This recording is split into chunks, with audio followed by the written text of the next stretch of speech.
Hi friends, எல்லோரும் எப்படி இருக்கீங்க? இன்றைக்கி பார்த்தீங்கன்னா பாஸ்தா செய்யலான்னு எடுத்தேன். என் வயசுக்கார பாஸ்தா செய்கிற அளவுக்கு என்ன பெரிய பிஸ்தாவா அப்படின்னு கேட்டார். அப்போ நான் பிஸ்தா இல்லை, இந்தாங்க நீங்களே செய்யுங்க, நீங்கள் தான் பெரிய பிஸ்தா இல்லை அப்படின்னு சொல்லிட்டு அவருக்கு எழுதி கொடுத்துட்டேன். ஸோ அவரும் இன்றைக்கி பாஸ்தா செஞ்சு முடிச்சிட்டாரு. நமக்கு வேலை ஓவர். ஃப்ரெண்ட்ஸ், 2 கப்பு தண்ணி ஊற்றிட்டு அதில் நல்லா தண்ணி கொதிச்சதுக்கப்புறம் ஒரு 2 ஸ்பூன் எண்ணெய் ஊற்றிக்கலாம். எண்ணெய் ஊற்றிட்டு அதுக்கப்புறம் அது கூட 2 கப்பு பாஸ்தா போட்டு ஒரு 7 நிமிஷம் வேக வச்சு எடுத்துக்கலாம். 7 நிமிஷத்துக்கு மேலே வெந்ததுன்னா பாஸ்தா கொஞ்சம் ஹார்ட் ஆகிற மாதிரி ஆயிரும்.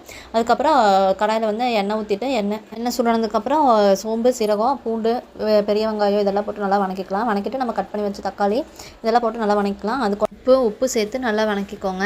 கூட சாம்பார் தூள், கரம் மசாலா, சிக்கன் மசாலா, ஒரு அரை ஸ்பூன் சோயா சாஸ் இதெல்லாம் போட்டு நல்லா ஸ்பூன் கொத்தமல்லி தூள் இதெல்லாம் போட்டு நல்லா கலக்கி விட்டுட்டு நம்ம வேக வச்சு எடுத்த பாஸ்தாவை போட்டு கலக்கிட்டு மேலாப்பில் கொத்தமல்லி தலை தூவி இறக்கணும்னா சூப்பரான டேஸ்டியான பாஸ்தா ரெடி.